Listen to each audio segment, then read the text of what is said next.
ইতিমধ্যে আপোনালোকে দেখিলে এখন এই নাৰ্চাৰী আজি উদ্ঘাটন কৰা হৈছে। এই নাৰ্চাৰীখনৰ মুখ্য উদ্দেশ্য হ'ল কৃষক সবলীকৰণ মঞ্চৰ দ্বাৰা আমাৰ গোলাপ গগৈ ডাঙৰীয়া তেখেত আমাৰ কৃষক সবলীকৰণ মঞ্চৰ এজন তদাৰক হয়। তেখেতে বৰ্তমান এই নাৰ্চাৰীখন আজি তেওঁ উদ্ঘাটন কৰিছে। ইয়াৰ মূল উদ্দেশ্যটো হ'ল যে আমাৰ এই জিলাখনত আমাৰ এই উত্তৰ পাৰৰ জিলাখনত আমাৰ এই ধেমাজি জিলাখনত যাতে প্ৰতি ঠাইতে যাতে কম মূল্যত যাতে ভাল কাম কৰিব পাৰে তাৰ বাবে তেওঁলোকে এই পদক্ষেপটো লৈছে। হয়, আপুনি তাৰ বিষয়ে অকণমান।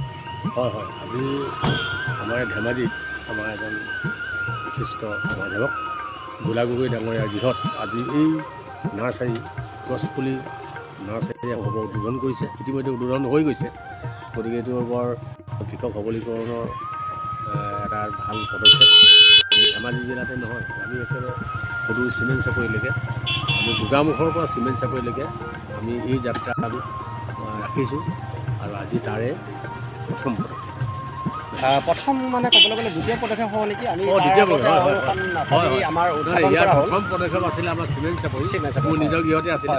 এই দ্বিতীয় পদক্ষেপ আজি আমাৰ এই ধেমাজি জিলাৰ আমাৰ গোলাপ গগৈ গৃহত হৈছে। আমাৰ কৃষক সবলীকৰণ মঞ্চৰ উদ্দেশ্য হয় যে আমি আমাৰ দেশখন আমাৰ অসমখন যাতে আমি কেনেকৈ স্বাৱলম্বী কৰিব পাৰোঁ, আমাৰ এই প্ৰদূষণৰ পৰা কেনেকৈ মুক্ত কৰিব পাৰোঁ, কম টকাৰ ভিতৰত ৰাইজসকল কেনেকৈ বেনিফিট কৰিব পাৰিব, তেওঁলোকৰ ফিউচাৰ কাৰণে কেনেকৈ ধৰণৰ কাম কৰিব লাগে, আৰু খেতি পথাৰৰ পৰা ধৰি উদ্যোগৰ পৰা ধৰি আমি ব্যৱসায়ৰ পৰা ধৰি আগলৈ পদক্ষেপত আজি এই কামবিলাক কৰা হৈছে। এই দ্বিতীয় পদক্ষেপ আমি আজি ল'লোঁ ধেমাজি জিলাত, যে কম পইচাৰ ভিতৰত যাতে আমি এই গছবিলাক যাতে পুলিবিলাক যাতে আমি দিব পাৰোঁ, কাৰণ মাৰ্কেটত ইয়াৰ দামটো বহুত বেছি হয় আৰু সেই গতিকে ইয়াত সুলভ মূল্যত দিয়া হৈছে, আধা ৰেটত দিয়া হ'ব। আৰু এই কাম আমাৰ আগবাঢ়ি গৈ থাকিব। কৃষক সবলীকৰণ মঞ্চই সদায় আপোনালোকৰ লগত থাকিব আৰু আমি কেনেকৈ অসমৰ ৰাইজক উন্নতি পথলৈ লৈ যাব পাৰোঁ তাৰ বাবে আমি সুচিন্তা কৰিম বুলি আজি আমি আপোনালোকৰ আগত কৈছোঁ আৰু আশা কৰিছোঁ ভৱিষ্যত তাৰ এই কৃষক সবলীকৰণ মঞ্চখনে যাতে আপোনালোকৰ লাভ দিব পাৰে আৰু আপোনালোকেও যাতে আমাক লগত দিব বুলি আশা কৰিম। ধন্যবাদ। হয়, বাকী প্ৰথম কথা সমবেত সুধীবৃন্দ, জ্যেষ্ঠসকল, সতীৰ্থসকল, ভাই বন্ধুসকল, আজি এটা বিশেষ উদ্দেশ্য লৈ আমাৰ গৃহত যিটো আমি অনুষ্ঠান আগবঢ়াব খুজিছোঁ, আপোনালোকৰ উপস্থিতি আমাক কৃতাৰ্থ কৰিছে। এতিয়া আমি শুভাৰম্ভ কৰিব খুজিছোঁ। আমাৰ বন্তি প্ৰজ্বলন ইতিমধ্যে আমাৰ পূজাৰী মহোদয়ে তেখেতে আৰম্ভ কৰিছে আমাৰ যি নিয়ম নীতি। বাকী আমাৰ ইয়াতে বন্তি প্ৰজ্বলন আমাৰ ইয়াৰ জ্যেষ্ঠ হিচাপে আমাৰ ইয়াতে হয়তো আটাইতকৈ জ্যেষ্ঠ হ'ব পৱন কুমাৰ সন্দীপ চিমেণ্ট চাপৰিৰ পৰা আহিছে। তেখেতক আমি আমাৰ আজি বন্তি প্ৰজ্বলন এই মানে মূল দ্বাৰত বন্তি প্ৰজ্বলন কৰিবলৈ অনুৰোধ জনাইছোঁ। আৰু তেখেতক এই আপাহতে মই আমাৰ গৃহিণী যিহেতু হেৰি লৈ আছে, মোৰ ফালৰ মই তেখেতক এখনি আমাৰ ফাৰ্ষ্টতে সম্পৰ্ক জনাব খুজিছোঁ। আমাৰ পূজাৰী মহোদয়ে তেখেতে আমাক গোটেই অনুষ্ঠানটোত আৰম্ভণিৰ পৰা লাগি আছে, সহযোগিতা কৰিছে। বাকী এতিয়া আমাৰ ইয়াতে ফিটা কাটিবৰ কাৰণে আমাৰ এগ্ৰিকালচাৰ অফিচাৰ বৰদা আছে, আমাৰ জ্যেষ্ঠসকল দেউতাসকল আছে, তেওঁলোকে মই লগত থাকি দিম। ঠিক আছে, হ'ব। বৰদা আছে, বৰদা আমাৰ নিজৰ মানে হেৰি মানুহ হয়, এগ্ৰিকালচাৰ ডিপাৰ্টমেণ্টত ধেমাজি এজন সৎ বিষয়া বুলি সকলোৱে জানে আৰু খুব কৰ্মদক্ষ এজন ব্যক্তি তেখেতো আছে। লগতে আমাৰ আজি সৌভাগ্য আমাৰ মৰাণৰ পৰা আহিছে আমাৰ বৰাদাৰ বিষয়ে আপোনালোকক মই এতিয়াই নকওঁ, কাৰণ এতিয়া কৈ দিলে আপোনালোকে গম নাপাব। বহুত তেখেতে এৱাৰ্ডৰ অধিকাৰী হৈ গ'ল। ৰাজ্যিক পৰ্যায়ৰ ৰাষ্ট্ৰীয় পৰ্যায়ত তেখেতৰ এটা বিশেষ হেৰি আছে। গতিকে তেখেতক মই কৈছোঁ যে আপুনি আমাৰ গৃহত এপাকলৈ মাৰিব লাগিব। তেখেত আহিছে। বাকী সকলোকে মই সম্ভাষণ জনাইছোঁ আৰু তেখেতক মই প্ৰথমতে আমাৰ এই আজি দাৰৰ ফিটা কাটিবৰ কাৰণে মই আহ্বান জনাইছোঁ। লগতে মই এখনি গামোচাৰে তেখেতক মানে মই সম্ভাষণ জনাব খুজিছোঁ। বাকী ওম ধূপম অগ্ৰপয়ামহি ওম দীপম দৰ্শয়ামহি। কৃষ্ণ কৃষ্ণ।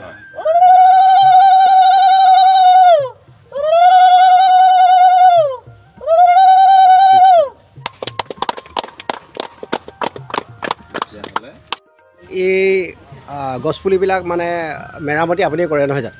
হয়, আচলতে আমাৰ ফালেতো এনেকুৱা বহুত আছে, কিন্তু এই ধেমাজিবাসীৰ বাবে এটা সুখবৰ। গতিকে ইয়াত ধেমাজিবাসীয়ে অতি কম মূল্যত উন্নত গছপুলি পাব। এয়া হ'ল মেহেগনি নহয় যে, এইখিনি মেহেগনি হয় এইখিনি মেহেগনি আৰু এয়া হ'ল লাল চন্দন। ৰঙা চন্দন হয় হয়, লাল চন্দন, লাল চন্দন।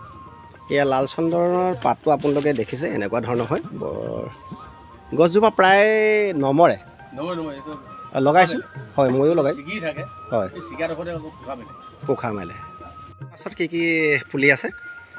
মোৰ লগত আচলতে মূল্যৱান গছপুলি আছে। তাৰ ভিতৰতে এতিয়া চন্দন, মেহগনি হয় আৰু আপোনাৰ অলপ তিতা চপা, চেগুন এইবিলাকতো আছেই।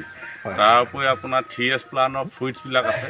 হয় বিশেষকৈ মই গুৰুত্ব দিছোঁ চন্দন আৰু মেহগনিৰ ওপৰত। হয় হয় চন্দনৰ ভিতৰত ৰঙা চন্দন, বগা চন্দন দুয়োটাই আছে। হয় ই বৰ্তমান এতিয়া আপুৰুগীয়া সম্পদলৈ যিহেতুকে ৰূপান্তৰিত হৈছে বিশ্বত। আৰু বাকী যিটো আমাৰ মেহগনি গছৰটো আন্তঃৰাষ্ট্ৰীয় এটা বজাৰ আছে। লগতে ইয়াৰ বিভিন্ন প্ৰকাৰ ঔষধি গুণ আছে আৰু ইয়াৰ আৰ্থিকভাৱে সচ্ছল হ'ব পৰাকৈ বৰ্তমান তাৰিখত এজোপা যদি আপোনাৰ মেহগনি গছ মিনিমাম বজাৰ মাৰ্কেট আপুনি মেচিয়ৰ্ড হ'লে আপুনি 4 পৰা 5 লাখ টকা ধৰি লওক। বাকী গছ, ছাল, শিপা, পাত এইবিলাকৰো মানে ঔষধি গুণ আছে। এইবিলাকো লৈ যায় বুলি আমি গম পাইছোঁ আৰু ইতিমধ্যে গুটিলৈকে। বাকী চন্দনটো ৰঙা চন্দন, বগা চন্দন এইটো মানে আমাৰ পাৰ কেজি জেগাভেদে বেলেগ বেলেগ হয়। বৰ্তমান অসমৰ বজাৰত আপুনি ধৰক ইণ্টাৰনেশ্যনেল বুজি নাপালেও 8-10 হাজাৰ টকা আপুনি প্ৰতি কেজিত হয়, প্ৰতি কেজিত হয়। আৰু আমি যিটো বুজি পাইছোঁ আন্তঃৰাষ্ট্ৰীয় বজাৰটো বহুত হাই লেভেল, 70-80 হাজাৰ টকা পৰ্যন্ত ইয়াৰ বোলে হেৰি আছে। গতিকে আমি ভাবোঁ যে আমাৰ ৰাইজে যদি এই গছপুলিবিলাক ৰোপণ কৰে ইয়াৰ পৰা কেতিয়াও ক্ষয় ক্ষতি নহয়। আৰ্থিকভাৱে তেওঁলোকৰ পৰিয়াল, আত্মীয় স্বজন আৰু উত্তৰ পূব উদ্ধাৰ হ'ব। গতিকে এইখিনিয়ে কথা। আৰু তাৰ কাৰণে ই এটা আজি আমাৰ এৱাৰনেছ হ'ব। তাৰ কাৰণে সকলোকে আমি সহযোগিতা বিচাৰিছোঁ। এড্ৰেছটো ঠিকনাটো দিয়ক, কোন জেগাত? এড্ৰেছটো হ'ল এতিয়া আমি এইটো মূল কেন্দ্ৰ হিচাপে লৈছোঁ। মূল কেন্দ্ৰটো হ'ল এইটো আমাৰ ৱাৰ্ড নং 7 ধেমাজি নিমাতী চুক বুলি কয় আমাৰ জেগাডোখৰ। এই আদৰণি জনাইছে নিমন্ত্ৰিত অতিথিসকল।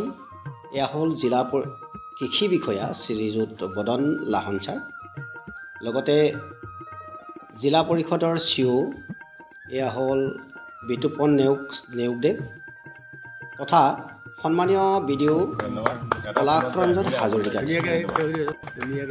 আৰু এয়া হ'ল নাট্য জগতৰ বলিষ্ঠ পদক্ষেপ লোৱা বলীন বৰগোহাঁই আৰু হেমন্ত বৰগোহাঁই, লগতে তেওঁ সন্মান জনাই জিলাৰ কৃষি সবলীকৰণ মঞ্চৰ সভাপতি অতুল বৰগোহাঁইদেৱ। এয়া চাই আছে খাটাং খবৰ। ইয়ালৈ অহা অতিথিসকল, লগতে দূৰৰ পৰা নিশ্চয় ভৰত বৰাই আহিছে। আমাৰ ভৰত বৰা ডাঙৰীয়া, BDO ডাঙৰীয়া, এইটো বস্তুত সকলোকে মই সশ্ৰদ্ধ প্ৰণাম জনাইছোঁ। নহ'লে চাওক, আমি অক্সিজেনটো মূল্য বুজি নাপাওঁ, গছটো কিমান অক্সিজেন আহে এইটো বুজি নাপাওঁ। যেতিয়া কোনোবা এজন ICUত থাকিব, যেতিয়া অক্সিজেন চিলিণ্ডাৰটো কিনিবলগীয়া হ'ব, তেতিয়াহে গম পাওঁ যে অক্সিজেনৰ দামটো কিমান, হয় নে নহয়? গছেতো ফ্ৰীকৈ দি আছে, আমি ফ্ৰীকৈ দিয়া বস্তু মূল্য নিদিওঁ। কিন্তু চিলিণ্ডাৰত ভৰাই থ'বলৈ যেতিয়া কিনো তেতিয়াহে অক্সিজেনৰ মূল্যটো বৃদ্ধি পায়। গতিকে প্ৰকৃতিপ্ৰেমী মই প্ৰত্যেকজন ব্যক্তিকে মই এই মঞ্চৰ পৰাই মই মোৰ ফালৰ পৰা ধন্যবাদ, কৃতজ্ঞতা আৰু শুভেচ্ছা জনাইছোঁ। আৰু জনাইছোঁ যাতে ভৱিষ্যতে তেখেতে যিটো প্ৰজেক্ট লৈছে আগবাঢ়ি যাওক, তাৰে কামনা কৰিছোঁ। আৰু ইয়াকে কৈ থেংক ইউ। সেইকাৰণে 22-23 বৰ্ষক ছাৰক অসম চৰকাৰৰ তৰফৰ পৰা কৰ্মশ্ৰী বঁটা দিও ছাৰক সন্মানিত কৰিছিল। ছাৰ য'ত উন্নতি তত বুলি কথা এটা কৈছিলোঁ প্ৰথমতে, আৰু সেইটো আজিয়ে নহয়, আগৰ পৰা আমি পাই আহিছোঁ ছাৰ য'ত উন্নতি তত। সেইটো আগবঢ়াই ছাৰক খালি আমি আমাৰ ভাগ্য হয় দেই আজি যে আমি ছাৰৰ নিচিনা ব্যক্তি পালোঁ। এইফালে আমাৰ বৰা দুইজন আমি মহান মহিৰো লগ পালোঁ। দুয়োগৰাকীলৈ আমি ধন্যবাদ জ্ঞাপন কৰিছোঁ। ছাৰক লগ পাই ভাল লাগিল। বিশেষকৈ আশা কৰিছোঁ ছাৰক আমি আমাৰ কৃষক সবলীকৰণ মঞ্চত যাতে তেখেতে আহি আমাক সহায় কৰে। আমি গাঁৱৰ ৰাইজক বা কৃষকসকলক সহায় কৰিবৰ কাৰণে বহুত আগবাঢ়ি আহিছোঁ। আমাৰ বিশেষকৈ যিসকল সমাজসেৱক হয়, যিসকলে ৰাইজ ভাল পায়, সমাজ ভাল পায়, সমাজৰ কাম ভাল পায়, তেখেতলোকৰ লগত আমি কৃষক সবলীকৰণ মঞ্চখন আমি গঠন কৰিছোঁ। আৰু ছাৰক লগ পাই আজি নথৈ আনন্দিত হৈছোঁ। আমাৰ দুইজন ছাৰ ইয়াতে আছে।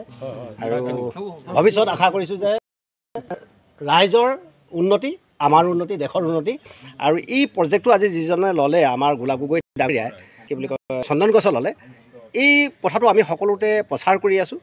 চাওঁ কিমান পাওঁ আগবাঢ়ো। আমি ইয়াৰ পৰা ধেমাজিৰ পৰা জোনাইলৈকে যাতে এটা ধুনীয়া এটা প্লেচ বনাব পাৰোঁ, যাতে ভৱিষ্যত যাতে টুৰিষ্টসকলে আহিলেও যাতে ঘূৰিব পাৰে, ফুৰিব পাৰে, যাতে দেখি কৰি যাতে তেওঁলোকে ভাবিব পাৰে যে এই অসমত ধেমাজি জিলাত যে এখন চন্দন গছৰ বাগান আছে আৰু ধুনীয়া বাতাবৰণ পাতিবৰ কাৰণে আশা কৰিছোঁ।